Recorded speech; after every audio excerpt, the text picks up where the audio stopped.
Diz aí, pessoal, beleza? Então vamos aí a mais uma videoaula. Agora o assunto dessa videoaula é colisões. Na última videoaula nós falamos sobre conservação do momento linear.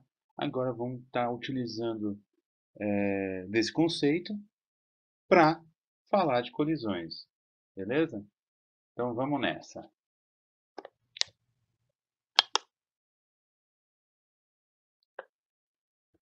Então, bom, não preciso aqui ficar me preocupando muito em introduzir colisão, vocês já têm na intuição de vocês o que que é uma colisão, certamente vocês já jogaram sinuca e vocês já fizeram com que bolinhas colidissem uma na outra.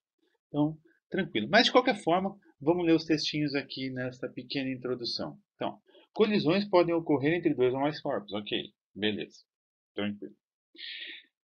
Tal evento é caracterizado por uma mudança abrupta na quantidade de movimento de cada um dos corpos envolvidos em um pequeno intervalo de tempo. É claro, bom, imaginem vocês ali jogando sinuca, tá ok? Vocês fazem com que uma bolinha colida com a outra. O que vai acontecer ali na colisão? Então, cada uma das bolinhas inicialmente tem uma velocidade e após a colisão, cada uma delas vai adquirir uma outra velocidade. O que isso E isso ocorre num intervalo de tempo muito pequeno, que é justamente o intervalo de tempo de atuação da força de colisão, certo? Tranquilo, né? Bom, dizer que ocorre uma mudança de velocidade é o mesmo que dizer que a quantidade de movimento de cada uma dessas partículas muda. Então, ou seja, se a velocidade muda rapidamente devido à atuação da força, claramente a quantidade de movimento vai mudar abruptamente devido à atuação dessa força de colisão, beleza? Aí temos aqui essa pequena equação. Equação já conhecida da gente, né? A gente está assumindo aqui uma força constante, né? Esse F vezes ΔT seria um impulso, mas um impulso praticado por uma força constante dentro de um intervalo de tempo ΔT, certo? Isso é igual à variação da quantidade de movimento. Perfeito. Então, o que a gente tem, então, nesse caso, sendo a força constante, que a força constante é igual à razão entre a variação da quantidade de movimento e o intervalo de tempo. Por que a gente escreveu essa expressão aí? Para mostrar o seguinte, que normalmente as forças envolvidas dentro de uma colisão são forças de grande intensidade, porém que ocorrem em pequenos intervalos. Mas, bom, pequenos intervalos, certo? O que justamente faz essa força ser uma força de alta intensidade é o fato da variação da quantidade de movimento ocorrer num pequeno intervalo, certo? O que acontece? A força ela tem um pequeno intervalo de atuação, só no momento ali da colisão. Pau, certo?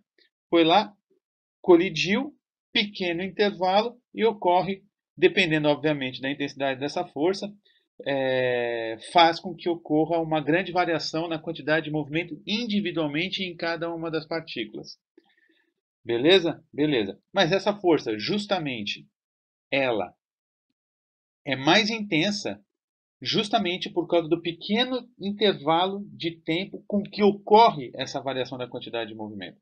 Por que eu estou falando isso? Estou repetindo. Lembra na videoaula anterior eu comentei a respeito de um probleminha de uma maçã sendo arremessada de um prédio de 10º andar, né?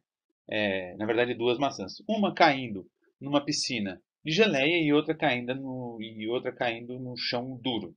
Beleza? E eu pedi para que vocês explicassem ali o porquê que no chão duro a maçã simplesmente vai espatifar e já numa piscina de geleia isso provavelmente não vai acontecer. Ou o dano na maçã vai ser bem menor. A resposta é por aí. A resposta é por aí. Vocês têm que pensar no seguinte, tipo, a variação da quantidade de movimento da maçã, seja ela atingindo o chão, seja ela parando numa piscina de geleia, a variação da quantidade de movimento vai ser a mesma. Só que o que vocês têm que pensar é no intervalo de tempo com que essa variação na quantidade de movimento ocorre. E aí vocês chegam à conclusão que, no caso, quando a maçã atinge o chão, ela atinge o chão, a variação da quantidade de movimento ocorre no intervalo de tempo muito menor. Agora olha para a equação e tenta pensar um pouquinho o que acontece com a força na relação que existe disso com a força. Tá ok?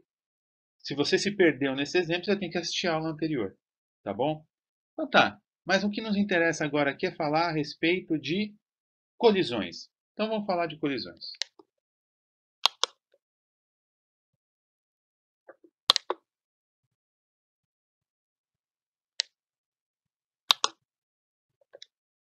Então, pessoal, a característica física mais importante dentro de um sistema onde ocorrem colisões entre partículas é a conservação da quantidade de movimento.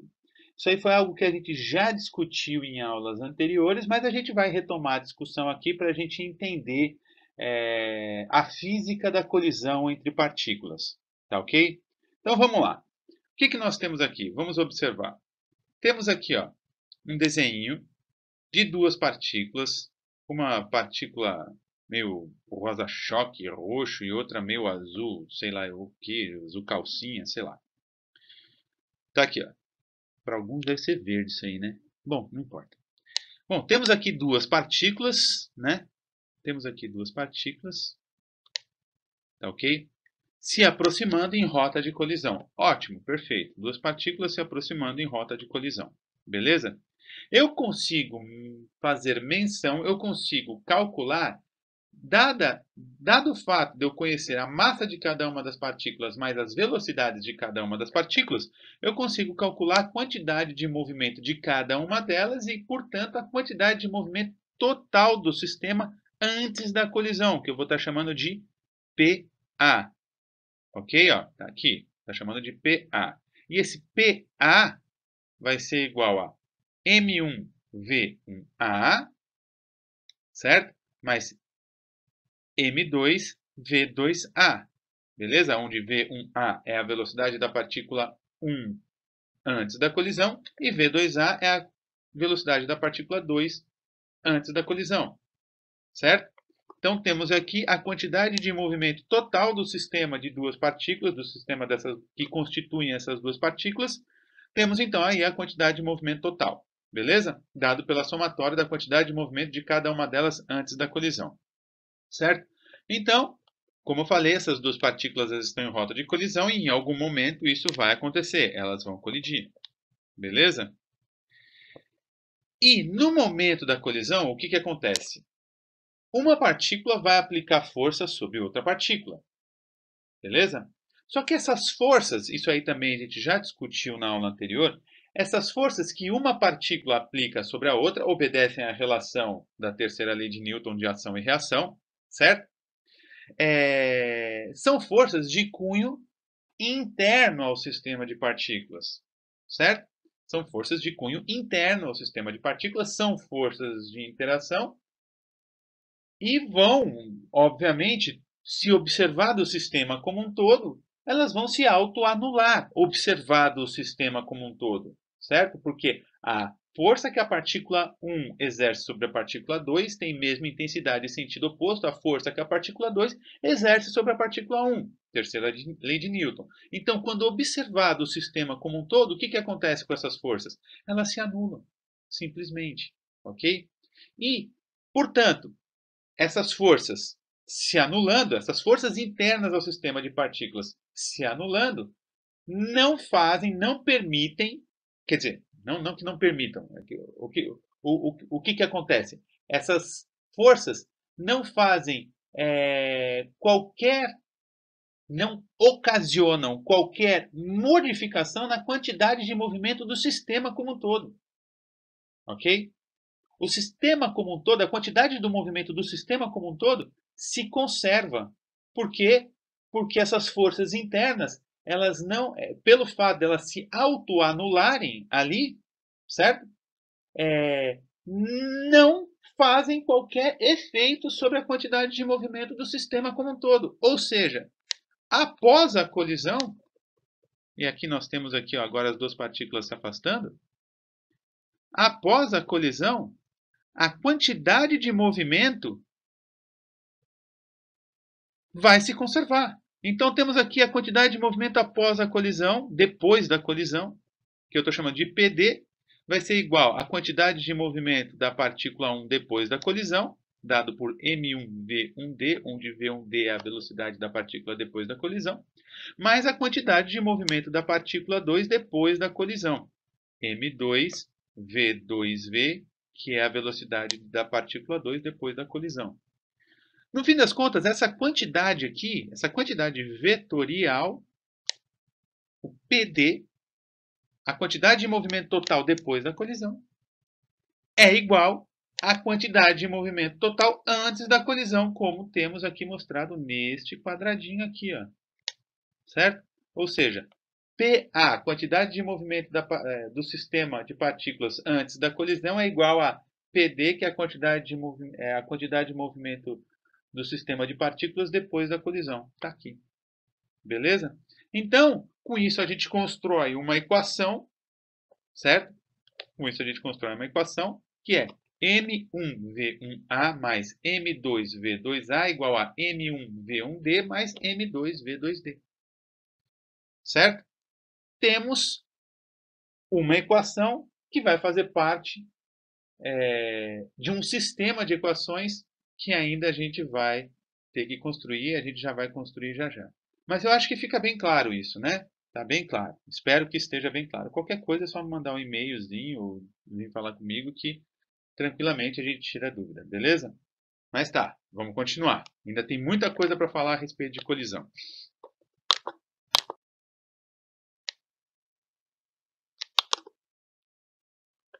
Beleza.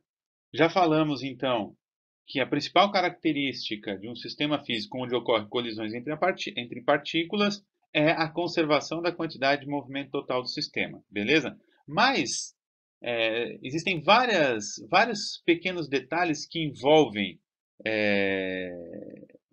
sistemas onde ocorrem colisões. E vamos verificar. Primeiro, vamos começar pelos tipos de colisão. Existem alguns tipos de colisão. Existem aquelas colisões que nós chamamos de choques frontais, ou colisões frontais, certo? Que é um sistema onde nós temos duas ou mais partículas que estão todas movimentando-se sobre um mesmo eixo de direção e sobre uma mesma linha de atuação, ok? No caso aqui representamos aqui pelo eixo X. Então, antes da colisão, elas encontram-se sobre um mesmo eixo de movimentação, mesmo eixo de movimento, e após a colisão vão manter esse mesmo eixo. Tá, ok? Ocorre uma colisão frontal, cara a cara, e após a colisão não há nenhum tipo de desvio. Elas vão se manter sobre o mesmo eixo. Esse tipo de colisão nós chamamos de colisões frontais ou choques frontais, como está escrito aí. Beleza? Então temos aqui o exemplozinho. Ó. Temos aqui duas partículas se aproximando, cada uma com uma velocidade, ok? Antes da colisão. E depois da colisão, cada uma dessas partículas aí se afastando uma da outra. Beleza? Tranquilo, né? Isso nós chamamos de choque frontal. São os problemas mais fáceis envolvendo colisão, onde nós vamos trabalhar simplesmente com... São problemas unidimensionais, ou seja, são problemas um pouquinho mais fáceis, certo? E temos também aqueles um pouquinho mais de álgebra, um pouquinho mais complicada, que são o que chamamos de choques oblíquos. Onde, agora, diferentemente do que ocorre em choques frontais, cada uma das partículas podem vir com o movimento de uma determinada direção antes da colisão, certo? Como está representado aqui, ó, cada uma sob um eixo de movimentação aqui, certo? E cada uma com uma velocidade. Ocorre o choque, como está representado aqui no desenho aqui, ó. E depois do choque, cada um toma um rumo numa direção distinta. E está aqui. Claramente que esse deve ser um problema um pouquinho mais difícil de resolver, pois trata-se de um problema já bidimensional, né? Onde nós temos, então, velocidades e as quantidades de movimento e suas componentes. Beleza? Só que como a gente vai ver, é um pouquinho mais complicado, mas também não é tão mais complicado não. Dá para resolver tranquilamente. Beleza? Então, tranquilo. Beleza. Vimos aqui dois tipos de colisão. Então, temos os choques frontais e os choques oblíquos. Nós vamos trabalhar esses dois tipos. Existem basicamente três tipos de colisão, tá ok? Sejam essas colisões oblíquas, sejam essas colisões frontais, existem basicamente, que nós conseguimos classificar basicamente três tipos de colisão, e essa classificação é feita de acordo com a dissipação da energia cinética devido à colisão. Então, quais são esses tipos de colisão? Colisões plásticas. Nesta classe de colisões, como em toda colisão, a quantidade de movimento se conserva. Então, lembrando, em todo tipo de colisão, a quantidade de movimento vai se conservar. No entanto, parte da energia cinética se dissipa no choque. Ok, óbvio, né? É uma coisa um pouco óbvia até de se pensar. No decorrer da colisão, a energia cinética do sistema como um todo se dissipa justamente devido à colisão, né? Você ouve a colisão acontecendo, né? Obviamente gera calor ali na região próxima à colisão e tudo mais, então há toda uma dissipação de energia. Então, após a colisão, claramente você vai ter uma perda de energia cinética do sistema. Esse tipo de colisão nós chamamos de colisões plásticas, ok? Isso na notação que a gente está adotando aqui, tá? Isso na notação. Esse nome colisões plásticas, alguns podem conhecer como colisão inelástica. Só que aqui a gente vai chamar de colisões plásticas, tá ok? Temos também colisões perfeitamente plásticas. As colisões perfeitamente plásticas são colisões plásticas, onde, obviamente, a quantidade de movimento antes e depois da colisão vai se conservar, certo? Vai haver uma perda de energia cinética devido à dissipação no momento da colisão, só que essa colisão perfeitamente plástica, ela é caracterizada principalmente pelo fato de que, após a colisão, os corpos eles se mantêm unidos, os dois corpos se mantêm unidos após a colisão. Basicamente, é um exemplo bem típico. Assim. Você tem, por exemplo, um cubo de madeira, certo? E aí você tem, sei lá, uma espingarda de chumbinho, tá ok? Aí o que vai acontecer? Imagine que esse cubo de madeira ele está sobre uma superfície totalmente lisa. Aí você atira com essa espingarda de chumbinho no cubo de madeira ali, tá ok? O que o chumbinho vai fazer? Ele vai perfurar aquele cubo de madeira e ambos juntos vão seguir numa única velocidade. O chumbinho ele vai entrar no cubo de madeira e eles vão seguir juntos com uma única velocidade. Isso nós chamamos é um exemplo de colisão perfeitamente plástica ou também perfeitamente inelástica. E temos o último caso aqui de colisões elásticas, que é a idealização. Por que eu digo que é a idealização? As colisões elásticas são aquelas onde, em teoria,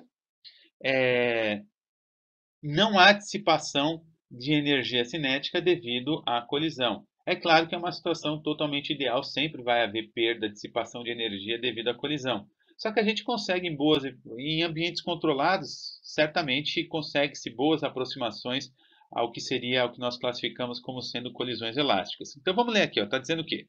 Diferentemente do que ocorre nas duas classificações acima, a energia cinética se conserva nesse caso. Ou seja, não havendo dissipação da energia cinética, não havendo dissipação de energia devido à colisão, a energia cinética antes da colisão e a energia cinética depois da colisão são iguais, ou seja, a energia cinética se conserva. A energia cinética antes da colisão é igual à energia cinética total do sistema depois da colisão, tá ok? Isso nós chamamos de colisões elásticas. Lembrando que em todos os casos a quantidade de movimento se conserva. A quantidade de movimento sempre se conserva, ok? Beleza, então vamos lá.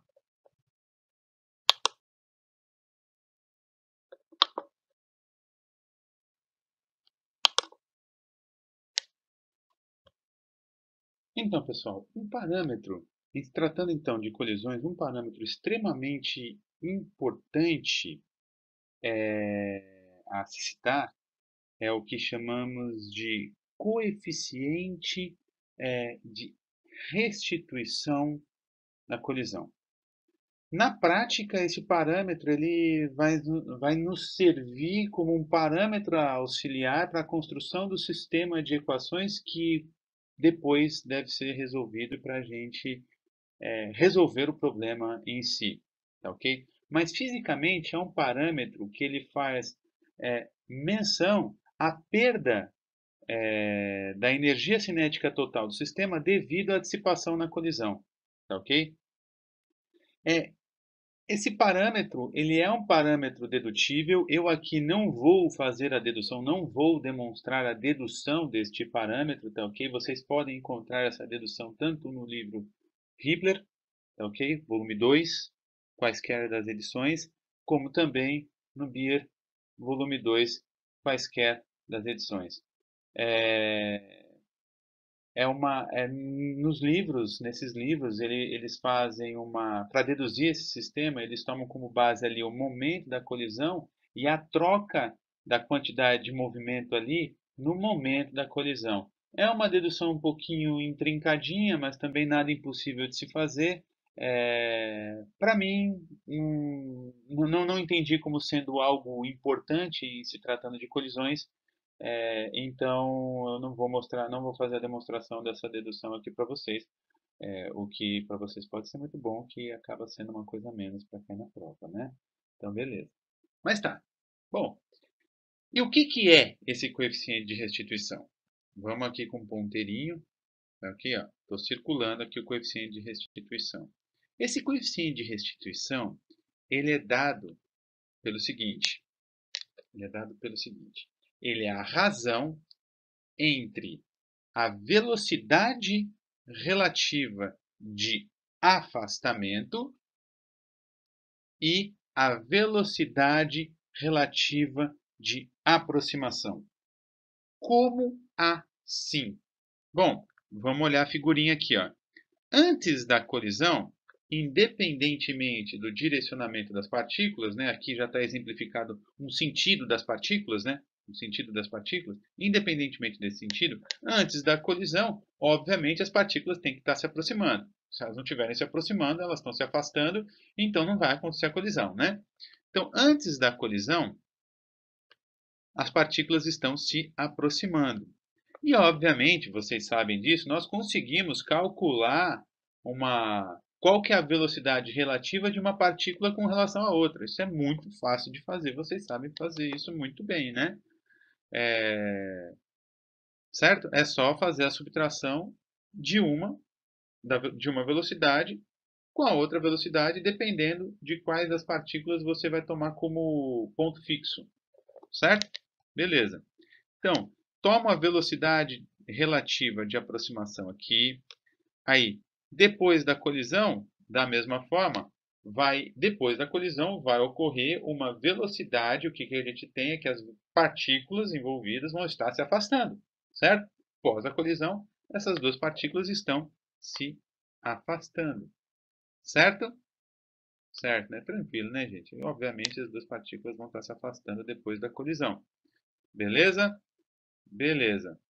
Então, eu consigo medir qual que é a velocidade relativa de afastamento de uma partícula com relação à outra, né? Eu consigo medir a velocidade de afastamento de uma partícula com relação à outra. Isso eu vou chamar de velocidade relativa de afastamento, certo? Beleza? Então, olha que fácil. O coeficiente de restituição, voltando aqui, o Ezinho, coeficiente de restituição, estou circulando ele de novo, ele é dado pelo módulo da velocidade de afastamento, módulo da velocidade relativa de afastamento depois da colisão, dividido pelo módulo da velocidade relativa de aproximação antes da colisão, certo? Só que, então, tá aqui, acho que fica bem claro. Só que isso aqui a gente pode escrever da seguinte forma, ó. Vou circular aqui, ó. Aqui o ponteirinho. A gente pode escrever da seguinte forma.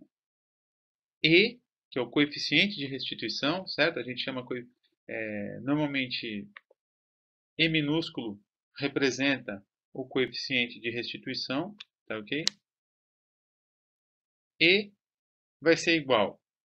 Então, A. Velocidade da partícula 1 depois da colisão, menos a velocidade da partícula 2 depois da colisão, dividido pela velocidade da partícula 2 antes da colisão, menos a velocidade da partícula 1 antes da colisão. Ah, vocês vão dizer, professor, você inverteu aqui, ó.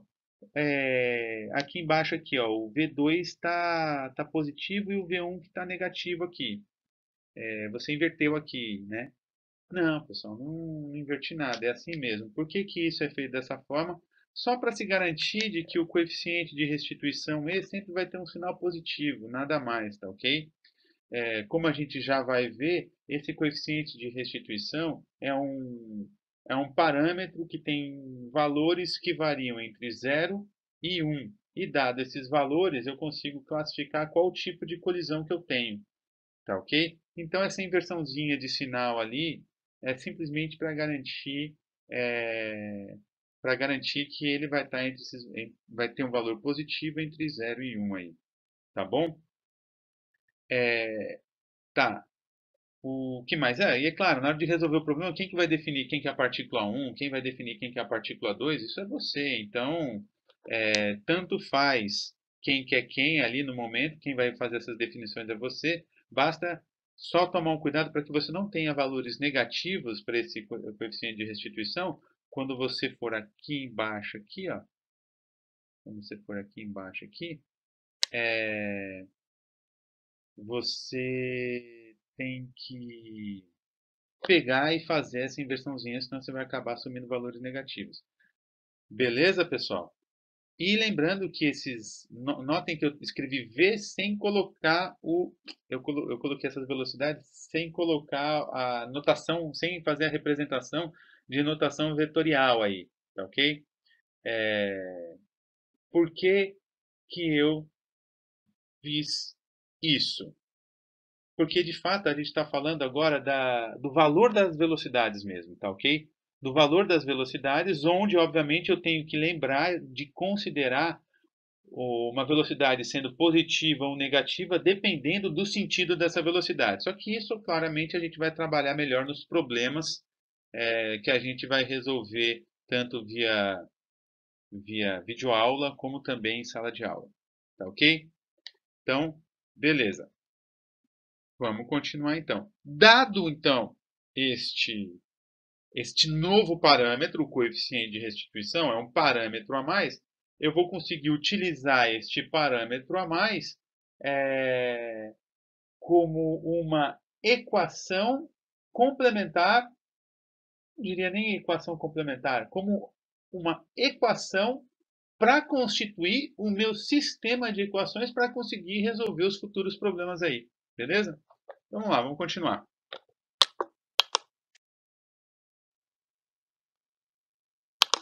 Então, dada toda essa introdução a respeito de colisões, agora vamos começar a fazer o tratamento de caso. Vamos começar a trabalhar agora caso a caso, tá ok? Então vamos começar por colisões frontais. Vamos começar a trabalhar aqui colisões frontais, certo? Vamos montar ali o sistema de equações bonitinho e tal, para vários casos aí de colisões frontais. E mais especificamente, vamos trabalhar com colisões frontais e colisão perfeitamente plástica. Tá ok? A gente já caracterizou o que é uma colisão perfeitamente plástica, né? Mas vamos no desenho aqui, ó.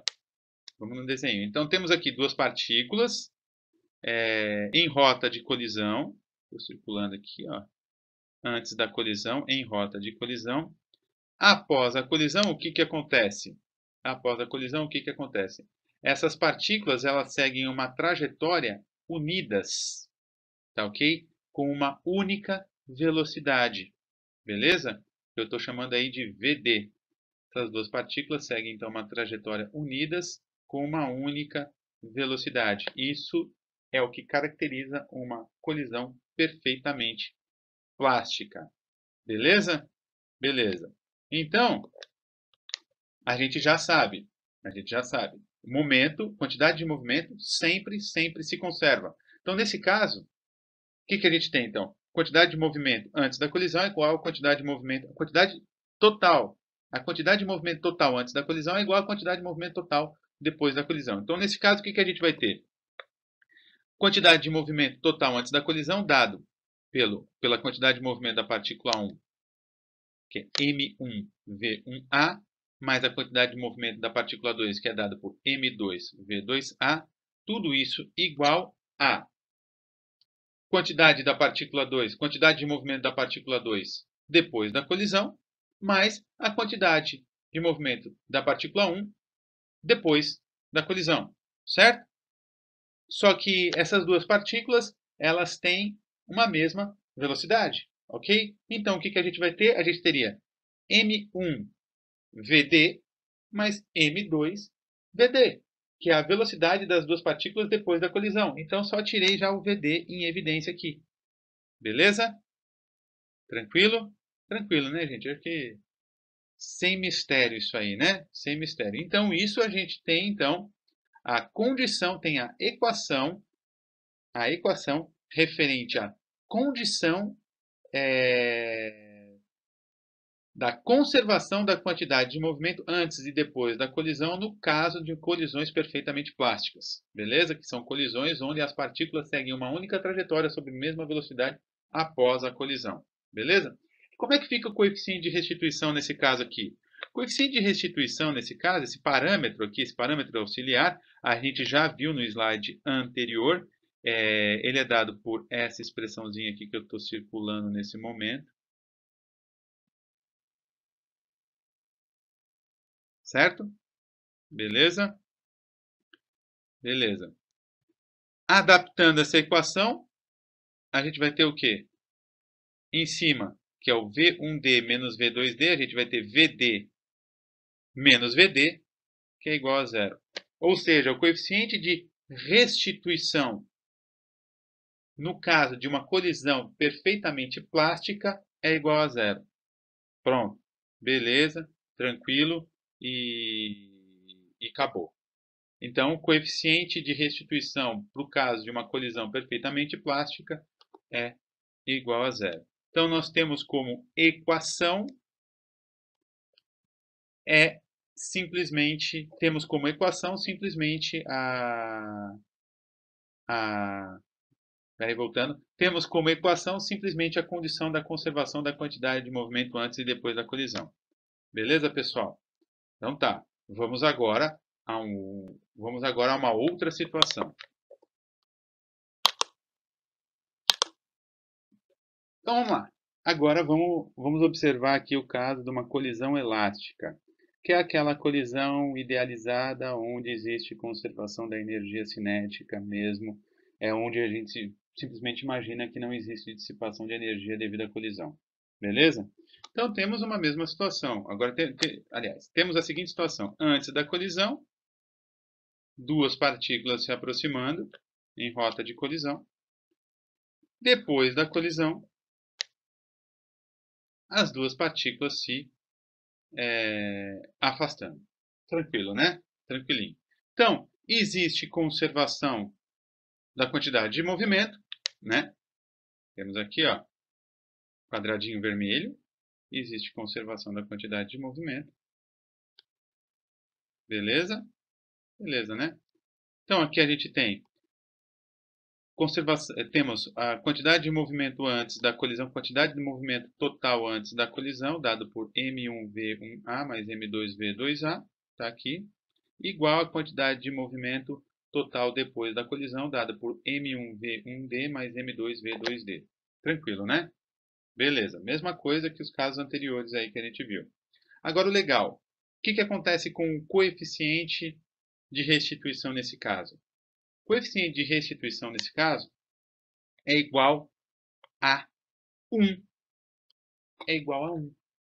É intuitivo pensar que deveria ser igual a 1 mesmo.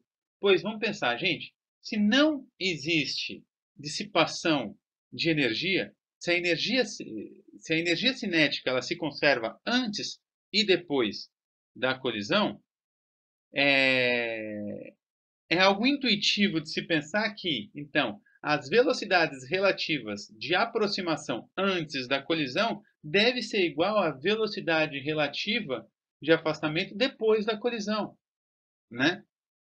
Se a energia cinética, que é a quantidade energética que verifica justamente o estado de movimento das partículas, se existe conservação de energia cinética, é intuitivo pensar de que as velocidades relativas de afastamento e de aproximação antes, depois e antes da colisão, respectivamente, devem ser iguais.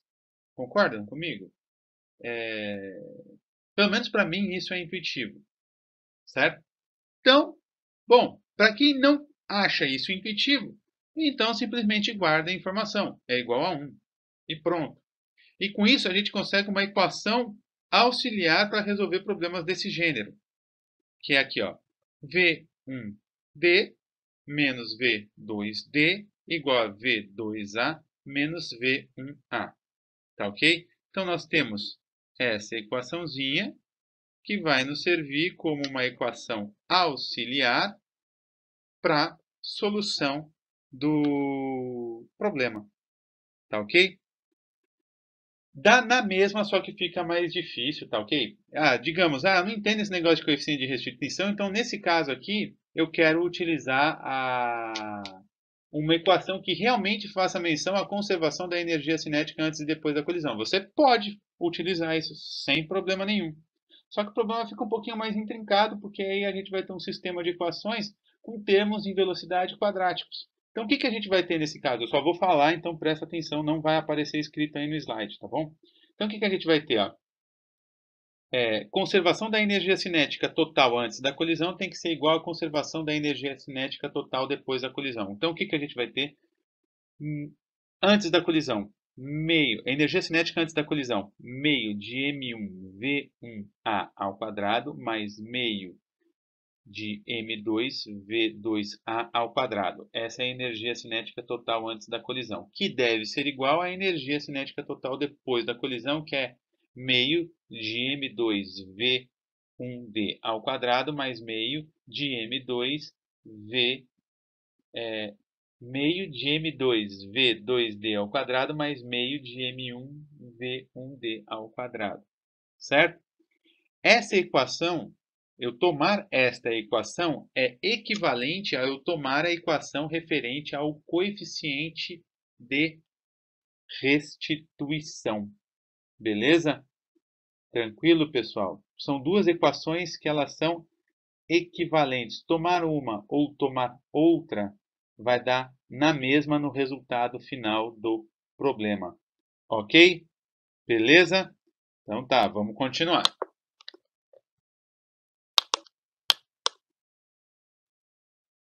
Bom, e agora vamos verificar o caso da terceira aqui, que são colisões plásticas, certo? Vamos verificar o caso aqui das colisões plásticas, beleza? Então, temos uma situação muito parecida com o caso de colisões elásticas, né? Temos aqui, ó, antes da colisão, as duas partículas se aproximando, certo? Depois da colisão, as duas partículas se afastando, beleza? Condição. Aqui temos a condição da conservação da quantidade de movimento antes e depois da colisão, beleza? Mesma coisa. Só que a diferença agora é que, em se tratando de coeficiente de restituição, o caso de uma colisão que não é nem perfeitamente plástica, nem elástica, que é o que nós chamamos aqui então de colisão plástica, nós vamos ter então um meio termo entre as duas, certo? O coeficiente de restituição, nesse caso, pode assumir qualquer valor entre 0 e 1, beleza? Você tem perdas, só que a perda não é tão grande o suficiente, tal que ocorre na perfeitamente plástica, onde as duas partículas vão manter uma mesma trajetória após a colisão, certo? E também não existe conservação da energia cinética, beleza? Então, o que vai acontecer com o coeficiente de restituição nesse caso aqui, ó? O coeficiente de restituição, pode assumir valores entre 1 e 0. Então, nesse caso, eu posso ter problemas onde o problema no decorrer do seu texto, ele dá o coeficiente de restituição da colisão E aí o que você vai ter? Você vai ter uma equação, você vai obter então uma equação de um sistema com duas equações aí no caso, certo? Por exemplo, digamos o coeficiente de restituição aí pode ser igual a 0,2, beleza? 0,2. Então, você sabe disso, você sabendo disso, vai substituir disso. Então, coeficiente de restituição igual a 0,2. Então, 0,2 deve ser igual a V1D menos V2D dividido por V2A menos V1A. E pronto, você tem uma equação a mais para constituir o seu sistema de equações, certo? Beleza? Para as coisas ficarem um pouco mais claras, obviamente, somente resolvendo exercício. Beleza? E a gente vai fazer isso, não se preocupem. Tá bom? Então, beleza. Então, vamos continuar andando aqui. Com isso, a gente finaliza os casos de colisões frontais. Vamos agora complicar um pouquinho.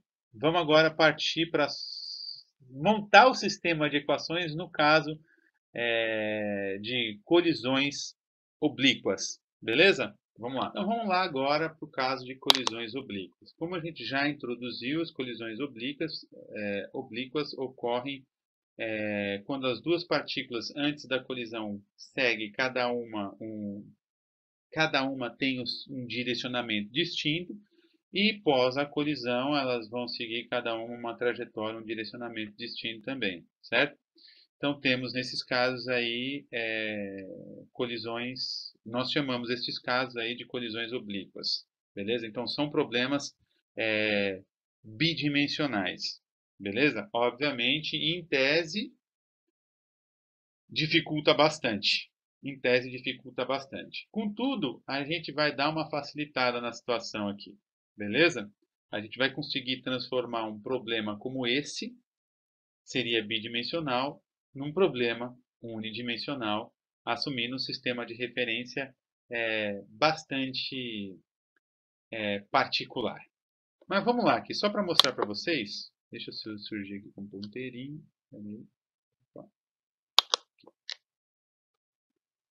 Temos aqui então o caso antes da colisão, cada um seguindo um direcionamento, como eu falei. Durante a colisão, temos aqui um plano de colisão aqui, durante a colisão. E depois da colisão, cada um seguindo um direcionamento, certo?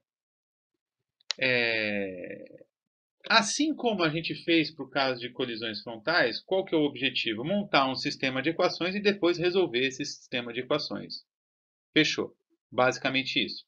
Só que para montar esse sistema de equações, nós vamos adotar um sistema de referência que vai facilitar muito o nosso problema, como a gente já vai ver.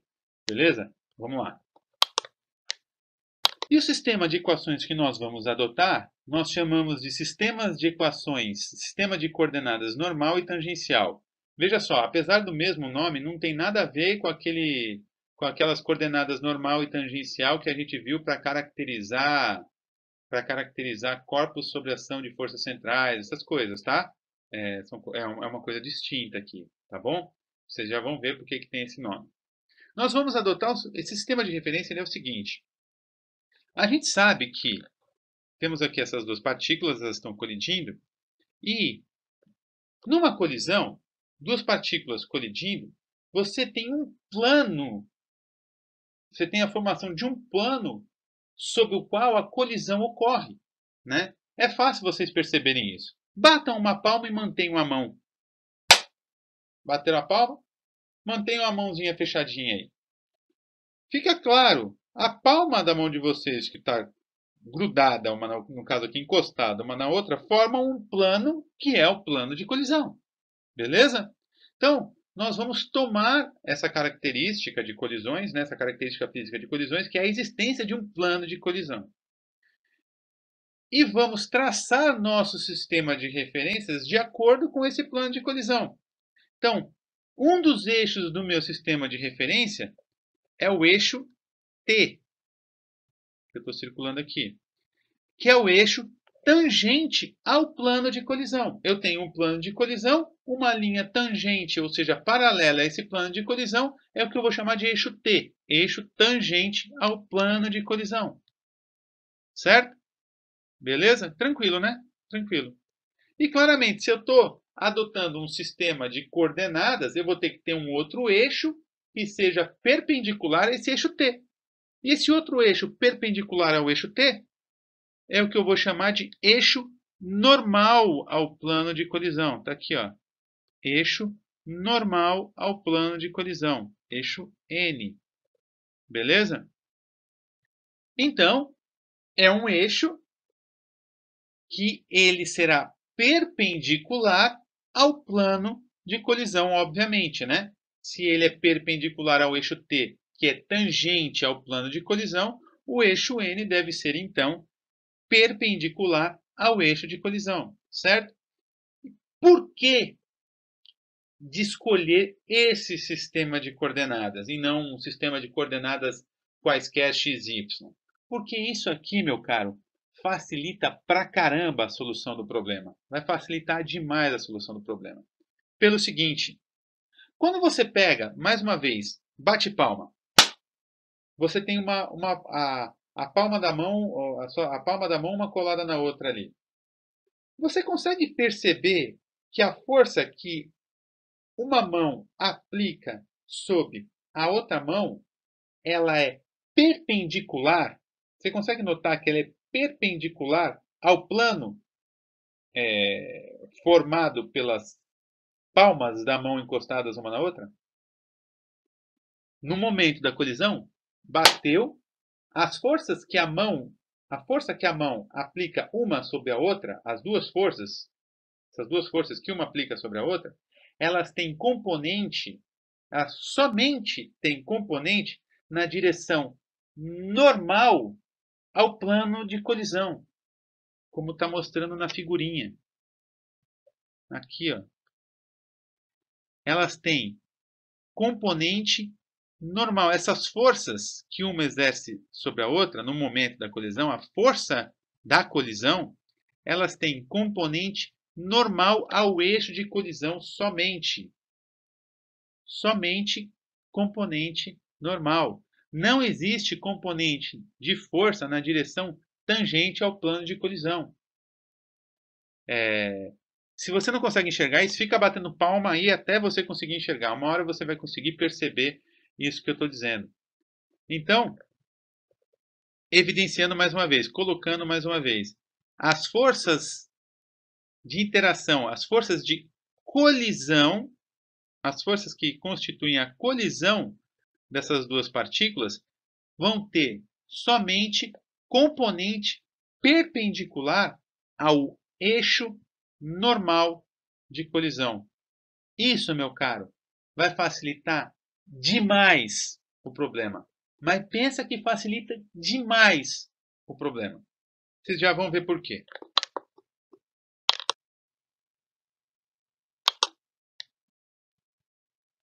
Bom, então temos aqui a mesma figurinha, só que agora com as respectivas velocidades representadas, né? Então nós temos aqui a partícula 2, que é a partícula preta, tá ok?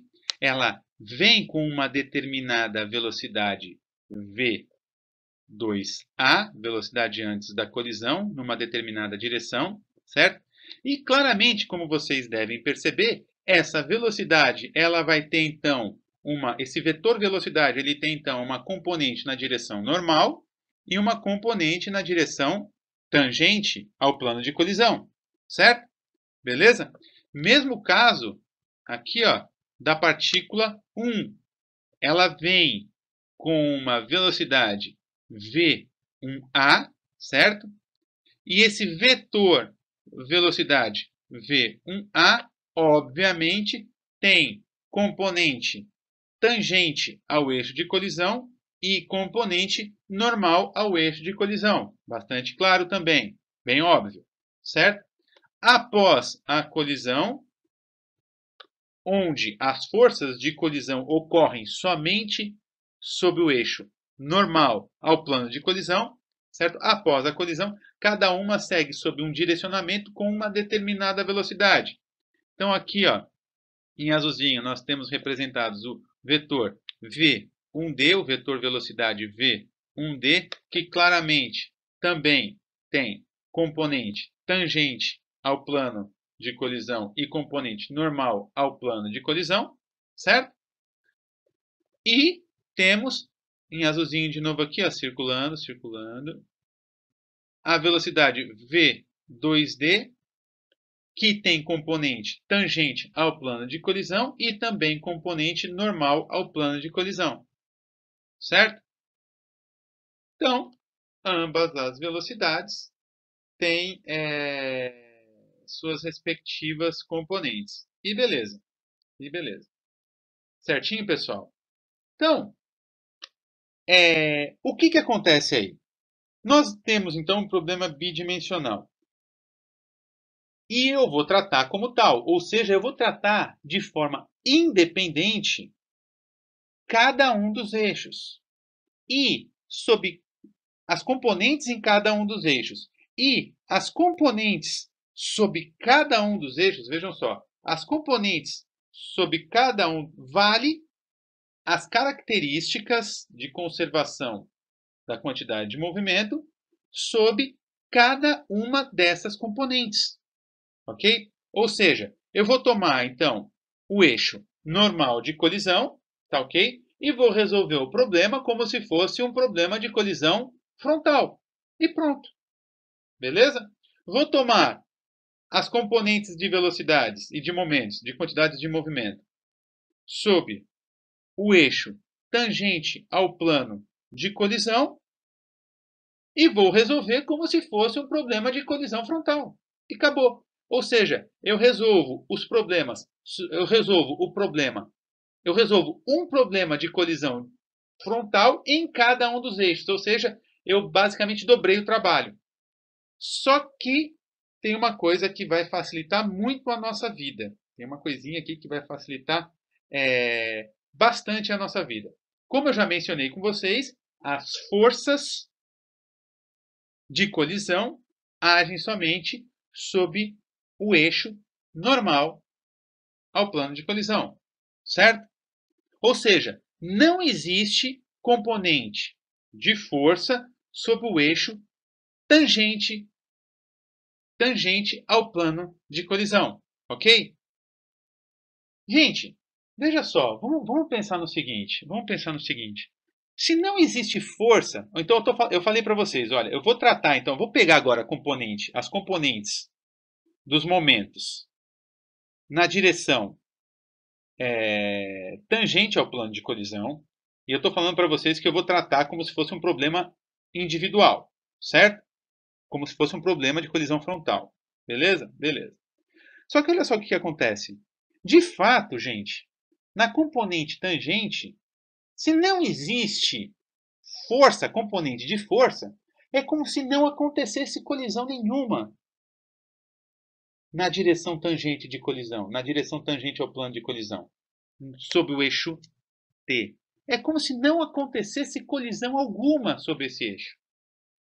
Então, se não acontece, gente, se eu tenho uma partícula, eu jogo ela e com uma determinada velocidade, com uma determinada quantidade de movimento, e não acontece nada com ela, ela sempre, desprezando qualquer tipo de forças de dissipação, essas coisas, né? Se eu pego e jogo ela e não acontece nada com ela, simplesmente ela vai manter aquela mesma quantidade de movimento e acabou. Concorda? Acho que sim, né? E é exatamente isso que está acontecendo aqui.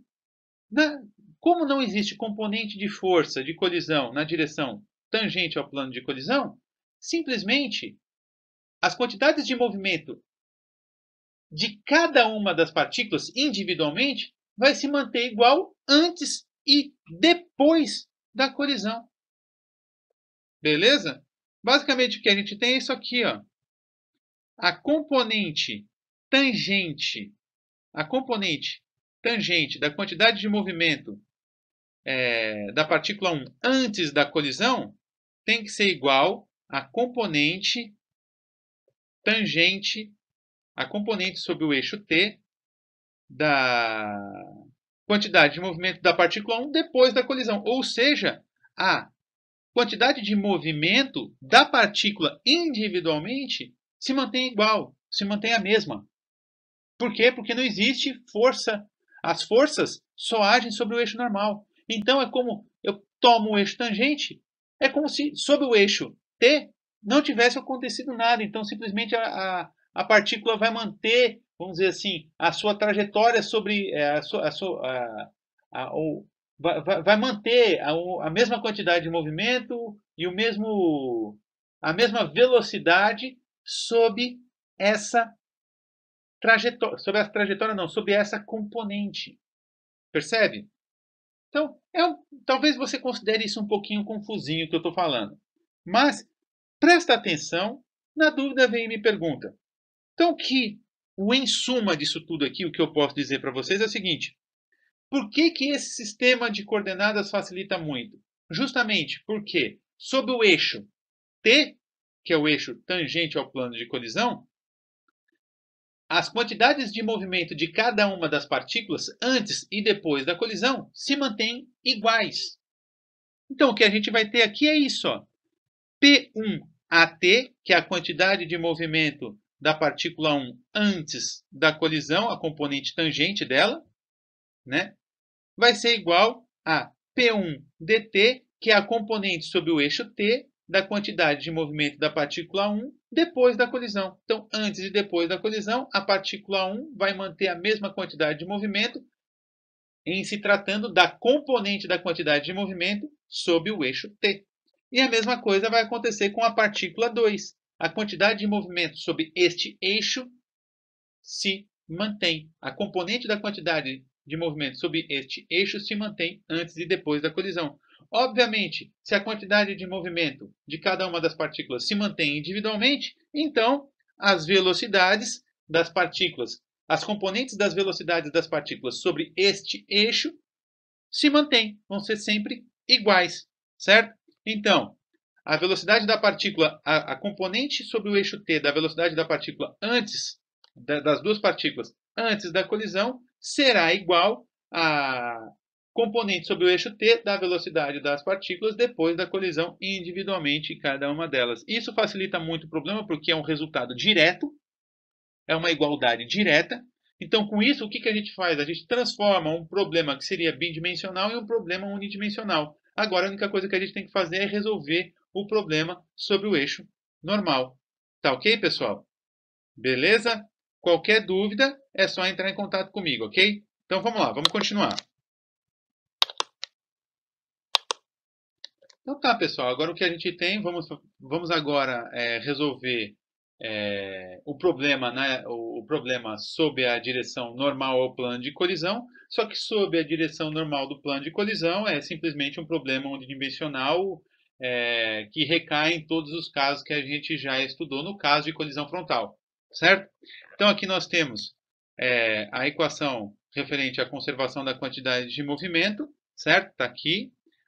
Que então, o que nós temos aí? Que a componente normal ao eixo de colisão da quantidade de movimento total do sistema de partículas antes da colisão deve ser igual à componente sobre o eixo normal de colisão da quantidade de movimento total depois da colisão. Acabou, certo?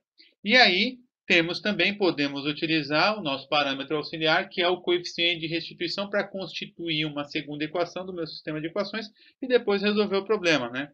Então, temos aqui, ó, coeficiente de restituição, certo? Que, obviamente, eu só vou trabalhar com esse coeficiente de restituição tomando as componentes normais ao plano de colisão das velocidades, né? Tem que tomar muito cuidado com isso, não vai pegar o valor total da velocidade. Não vai pegar a velocidade total ali. Tem que pegar a componente normal da velocidade só. Tá ok? As componentes normal ao eixo ao eixo. Temos que pegar as componentes normais ao plano de colisão das velocidades. Tá? Tem que tomar bastante cuidado com isso. Beleza? E, claro, vale os mesmos casos que a gente já estudou anteriormente sobre colisões frontais. Né?